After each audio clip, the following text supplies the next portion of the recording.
Bonjour à tous, aujourd'hui nous allons faire un mini-album avec, moi il est vide puisque je viens de faire mon album, Papercraft 7 de chez Action, qui a déjà 2 ou 3 ans, je sais plus.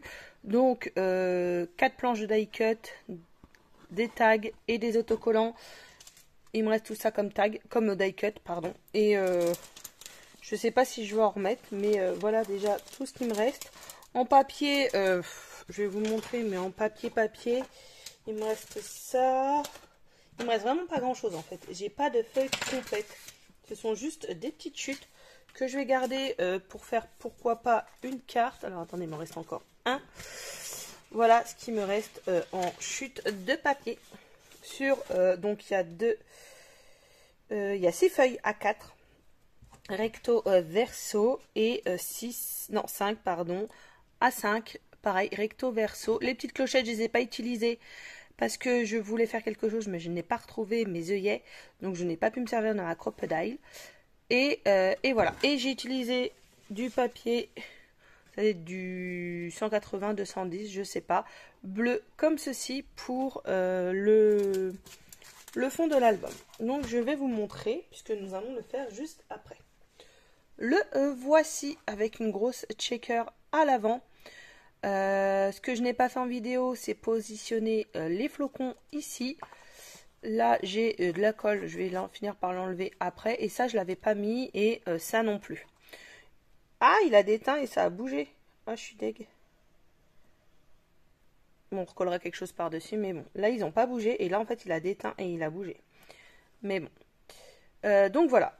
Donc, j'ai recoupé mon ruban, vous allez voir, j'ai pris 70 cm, mais là, j'ai fini par le recouper. Donc, franchement, n'en prenez pas autant. Donc, quand on l'ouvre, hop, comme ceci. Ici, là, j'ai plus qu'à gommer, mais c'était pour me rappeler. On peut, est-ce que je vais avoir, bah, hop, ce sont des emplacements photos. Et on peut coller notre photo, ça ne gêne pas en haut et en bas. Alors, ensuite, il s'ouvre comme ceci. Donc nous avons un emplacement ici, il faut que je gomme, un emplacement ici et il s'ouvre comme ceci avec un grand emplacement ici et ici. Hop, on enlève, voilà, pour mettre recto verso. Vous allez voir, c'est du 10,4 je crois par 14,4, mais vous pouvez mettre plus grand. Hop, c'est à vous de voir. Voilà. Donc ça, c'était la première page, entre guillemets. Ici, nous avons une pochette avec 2 livrets où nous pouvons mettre 4 photos. X 2, du coup. Donc 8. Là, quand on tourne, j'ai un emplacement encore avec 2 livrets. Donc encore 8 photos. Et nous avons ici exactement la même chose que de l'autre côté. Comme ceci.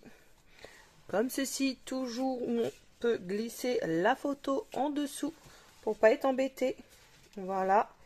Et ici, comme ceci, et pareil, on peut l'enlever et mettre recto verso. On peut rajouter des die cut, c'est au choix. Je voulais mettre quelque chose ici, j'ai pas trouvé. On peut rajouter des livrets, au moins un ici. Ici, on peut rajouter, on peut même mettre un livret ici. Ça, les die cut, vous les placez selon la taille de votre papier à l'intérieur. Donc, voilà. Je pense qu'on est pas mal. Un truc que j'ai oublié, que je m'en suis aperçu qu'à la fin, je n'ai toujours pas ancré mes feuilles. J'avais préparé, pour ceux que ça intéresse, la Distress Oxide, pardon, la Tumble Glass. Voilà. Mais, je me suis loupée. Encore une fois. Et oui. Donc, voilà.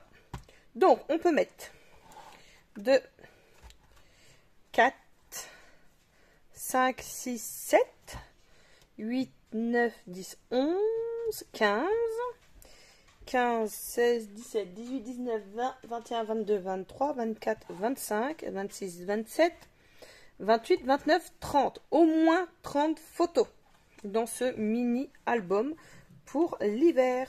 Voilà. Donc, je vous laisse avec le tuto et j'espère que celui-ci vous plaira. Et puis, c'est parti!